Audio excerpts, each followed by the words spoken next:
Let's come, Rabbi Isai, and discuss a different answer that I was thinking, maybe. Why does the Torah not mention the Nisayon of Ur Kasdim? Why does the Torah not mention the Nisayon of Ur Kasdim? You know, there's a beautiful Beis Yosef, a story. The Beis Yosef prayed to Hashem that he should be zoche to the ultimate zchut that a Jew has, and that is L'kadesh Shem Shemayim. Every Jew lives L'kadesh Shem Shemayim. Right? This is the ultimate. Kiddush Hashem, right? Nakdishach v'naritzach. You want to be Mekadesh et Shimcha be'olam. That's what every Jew focuses his goal on. What is the ultimate of Kiddush Hashem? Lamut al Shmo HaGadol. To die al Kiddush Hashem. Many tzaddikim prayed to have the zchut to die for Kiddush Hashem. Many asked this, that they should, at the end of their life, it should be with the zchut of Kiddush Shem Shemayim. The Beis Yosef, like I said, as many other tzaddikim prayed for this zchut, but Yosef never got it. We all know that the Beis Yosef had a malach that came and taught him Torah every night. The Gra also had a malach that was willing to teach him Torah, but the Gra said, I don't want. Didn't like the chavrusa. Could you imagine a malach comes to you and says, how come you want to learn with me Gemara? No, not interested in the. Don't like the chavruta. Don't like it. What's the reason? He said that he wanted Torah only through Amelut. He wanted to work on it, to be given the Torah. To be delivered from a malach, the Gra didn't want. You know, it's interesting. Every person actually gets the entire Torah delivered to him by a malach. In the womb, in the mother's stomach. Yet he forgets that Torah. What do you have to forget that Torah for? Let him come out and let him have it. What's the big deal? We all know that there's a little, under the nose, there's a little, right, indentation, and that comes from the malach, and you forget the Torah. Why Goyim have it? Are Goyim learning Torah with the malach? I don't know. Or maybe it's just that there shouldn't be a difference. If every Jew would be born with this, and a guy would not be born, it would be pretty clear. And then the whole world would want to become Gerim, right? They would all want to become Jews. We could discuss that at a different time, okay? But whatever it is, you're getting the Torah from a malach. So why is it that we have to forget that Torah? And the answer is, like the Gra, any Torah that's delivered without you working hard on it,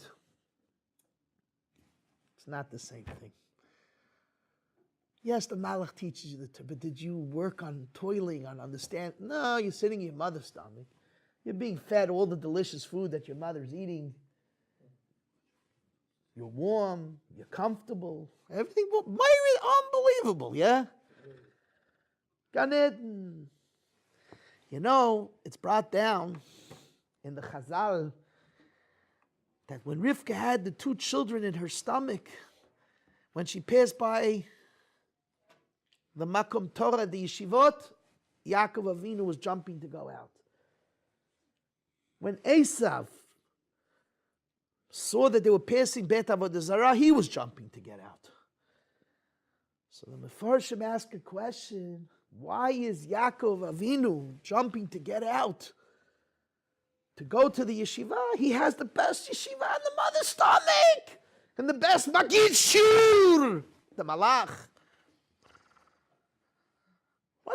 What's he running to come to yeshivas, Beis Nosson Meir, Beis Sayil Simcha, whatever yeshiva you want to call ourselves?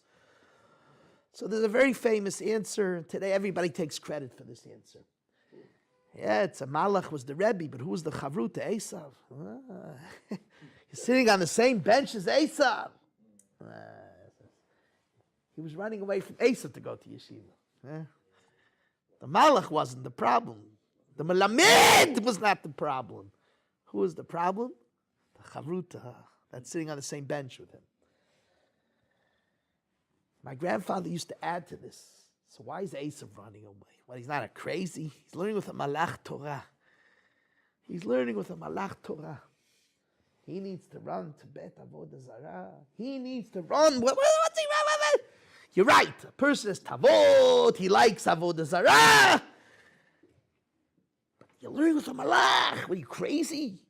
That's what you're trading in the limud with the malach to run to Bet Avodah Zarah. Hevel Avalim. So my grandfather used to answer, Yaakov needs to run away from Esav. But Esav has to show the world, what? He's running from me? He's running from me? Nah, I got to run from him. Looks bad, right? Yaakov was saying, I can't be with this guy in the same bench, in the same yeshiva. So Esav says, what? I'm going to run also. I'm going to show that you're running, I'm running from you. But I would say more simpler, on both ends, Yaakov and Esav. Yaakov is running away, even though the Malach is teaching him, because Torah b'melut. It's not the same thing. He's being taught, spoon-fed the Torah, but all of a sudden he sees the yeshiva and the ritcha the Torah, the amelut Torah, and his heart jumps. His avat Torah, he wants to learn. Why is Esav running to Bet Avodah Zarah if he's learning the Malach and the Teretz is? No? Torah b'li amelut doesn't do it. It doesn't do it, Rabbi say. Listen to me. Today we live in a society where they're throwing at us so much gilu arayot and so much tumat hashkafa, so much. There's only one solution to it all, besides for shutting off the mikomot shel tumah. Besides for that, there's one solution. The Rambam says to learn Torah.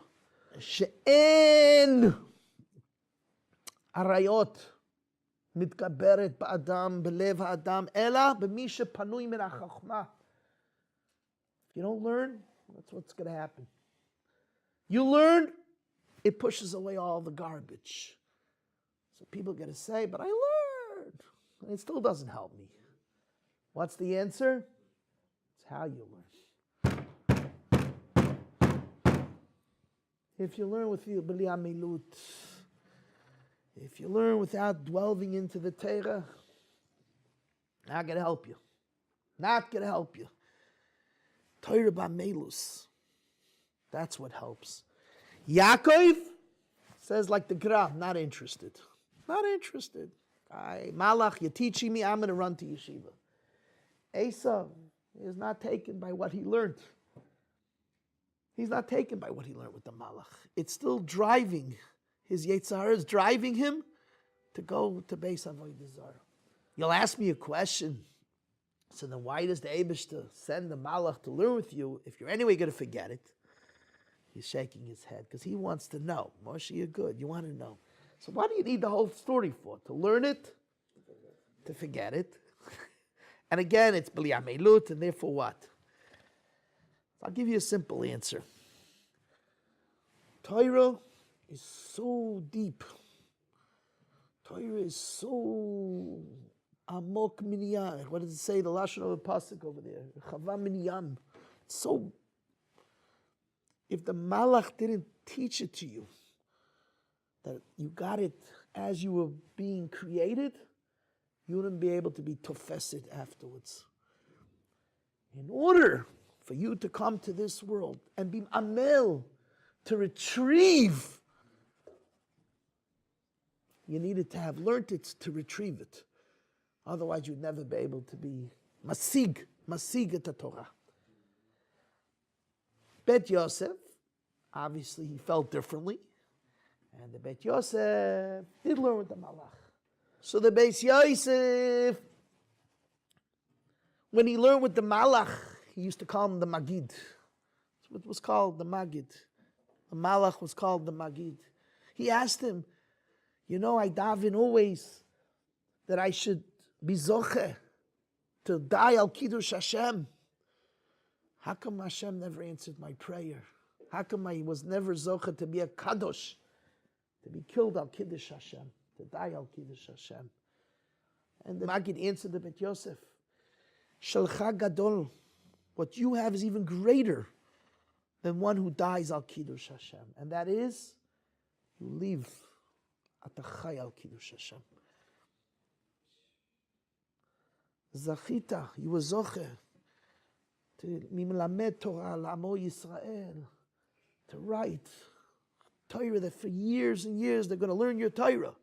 Zachita likadesh Shem Shamayim, lo b'mita ela b'chayim, in life.